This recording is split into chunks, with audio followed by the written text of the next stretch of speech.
Alright guys, I'm doing another episode on Spirit Tested. I want to talk to you guys today about belief. About how we actually do order our world based on what we believe. How that works and how it is in some ways distorted by pop culture philosophy. Okay, so there is this idea being put forth more and more from different sources that we create our own reality. That is not true, but it is true in a sense. We do create a subset of reality for ourselves within the context of a bigger reality, okay? So, in a sense, through what we believe, we are attracting certain things to us from the largest context of reality. So, reality does exist independent of us. This is not a hard sell. You know that the world exists around you regardless of who you are, right? We know this. And yet, it is also true that we do, in a sense, create our own reality. So how are those two things true? Because they do seem to be opposing, right?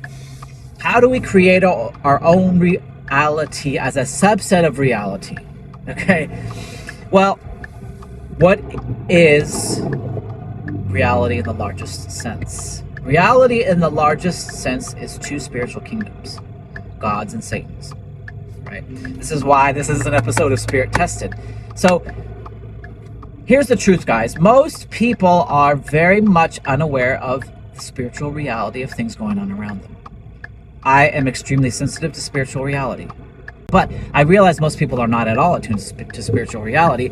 But we all have beliefs, right? We all have beliefs about the way the world works. And we all have beliefs that inform our actions concerning how we are attempting to make the world work for us. And so through our beliefs, we are attracting certain elements from these two spiritual kingdoms to us. The primary driving force of God's kingdom is that when we submit to God, all the good things of God come to us. Now, the truth of Satan's kingdom is that we can be our own gods. We can do whatever we want. We can believe whatever we want. We can manifest whatever we want. That's not true, but when we do that, we are participating with Satan's ideology, Satan's world system. And what happens when we do that is we make him our God in a sense. But what that means is that we begin to attract the principles and the spiritual forces of his kingdom to us.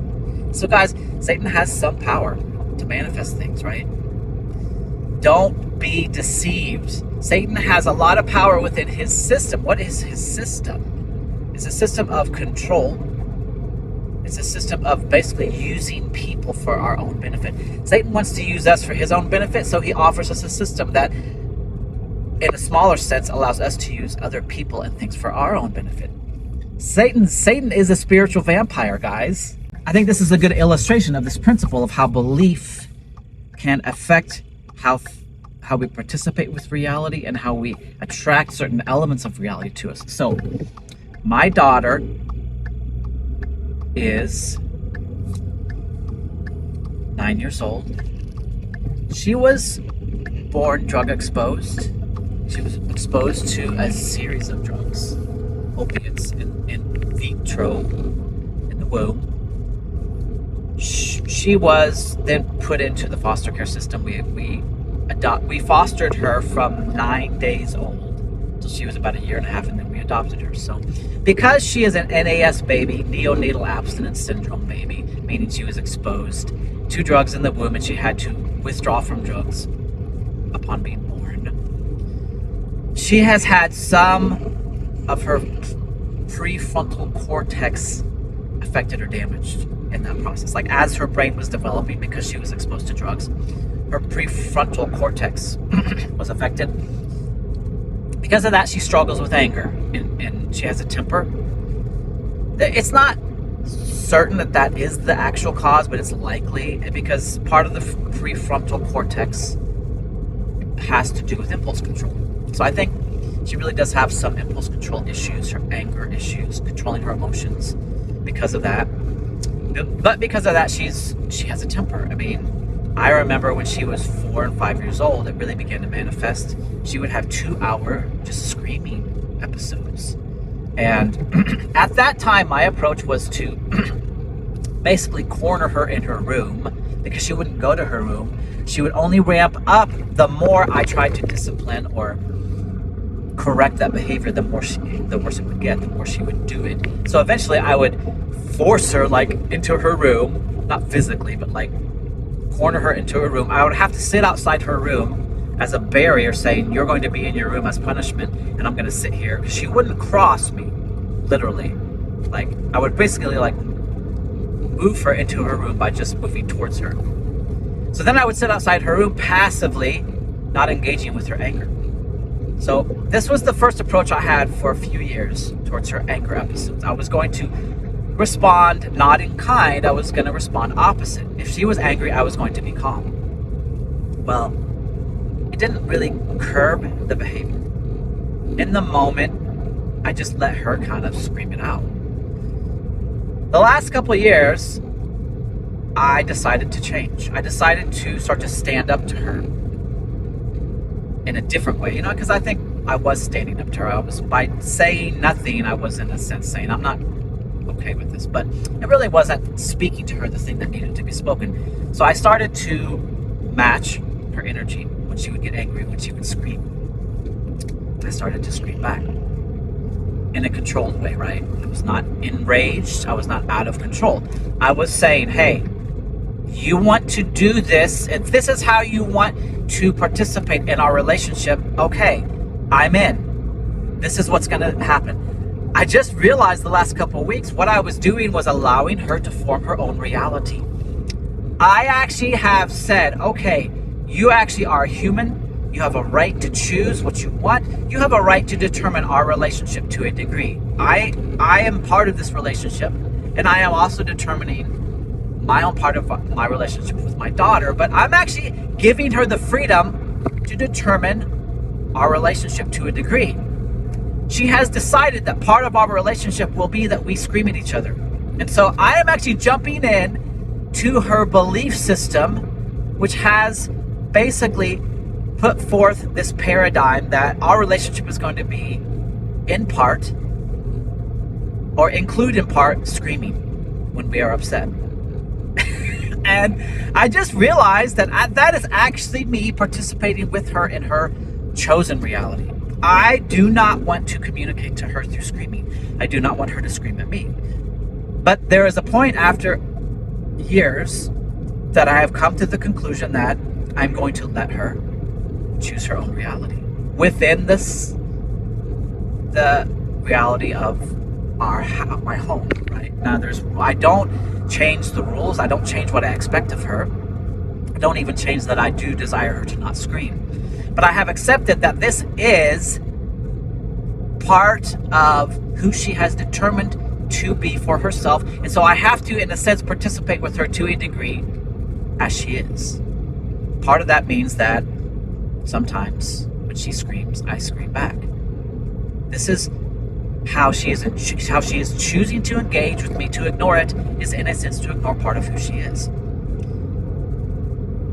The crazy thing is that it's not good. She doesn't like it when I scream. I don't like it when she screams. I can't force her to not scream. I can't, in that sense, I can't say you should not, or I cannot say you cannot choose this to be an element of our relationship. That's just something she's decided, and now I've decided I'm going to participate with you, because my other option is to actually withdraw from the relationship because I don't like this element of it. I'm not going to do that. I'm her father. I don't get to opt out of our relationship. I'm going to be her father. Same with God. We come to God and we actually, in some sense, say, God, this is what I want you to do for me. This is what I want you to be for me. God will, in one sense, say, hey, that is not who I am, and that is not how I want to relate to you. But to a degree, God gives us the freedom and the choice to determine our relationship with him. And so, guys, this is crazy, but in a sense, we can be allowing for a different God to come in certain areas of our life and be God for us. That person is Satan. Because we have said God must be this way to me, and so Satan will say, I will be that kind of God to you. Now, in other ways, then we can be saying correctly, I want God to be this to me. I'm going to submit to God in these ways. And so that is when Jehovah God comes in and says, yes, that is the kind of God that I am. In the end, guys, you will attract a particular kind of God to you based on your belief system and how you are demanding God interact with you. But it won't always be the same God. Because there are two gods in this world. There is the God of this world, Satan, and there is the true God of the whole entire created universe, Jehovah God. When you decide that you can determine your own beliefs about things, your own reality, when you decide you can tell God who he should be to you, there is a God that will participate with you in that paradigm, but it is not Jehovah. You could be a Christian, you could have good beliefs, you will have mixed beliefs. Some of your beliefs will be attracting the wrong God. The result of that will be suffering, anxiety, depression, anger, frustration, brokenness, woundedness, dysfunction. So, the crazy thing is, in the reality of testing the spirits, you must start to say, where is my life falling apart? Where is my life in dysfunction? Where are my relationships broken? I have beliefs that have caused me to participate with the wrong God. Really, I have chosen beliefs and actions and ideas that put me in control, or have attempted to put me in control of certain things. And therefore, I am participating with a God that is perfectly fine with me being in control of certain things, because it gives him control of certain things. That is not Jehovah. That is the wrong God. Christians, in very many ways, are attempting to control God, get God to do what they want, and so they are not participating with the true God, Jehovah. It is only as we surrender to God and make God supreme and put our will under God's will that we are able to participate with Jehovah God. If you think that you are, through vaulting your will and trying to get God to do what you want, if you think you are then participating with the true God, you are deceived. You are not truly testing the spirits in the right way. You have chosen, even though you may be deceived, you have chosen to participate with the wrong God because you have chosen to vault your will above God's. I'm not saying it's easy to discern and to start to dig into that dysfunction, because it's not, because it's taken me 40 years to get to this realization and just to really get very much out of the wrong God and the wrong system of the wrong God. But I'm saying, guys, start to realize wherever you are attempting to vault your will above God's and to tell God what to do, you are inviting the wrong God. Christians do this, pastors do this, theologians do this, Christian thinkers do this, Christian writers do this. Just because you're a Christian and you have the Holy Spirit doesn't mean that when you invite the wrong God, you will not get the wrong God. I know it's crazy.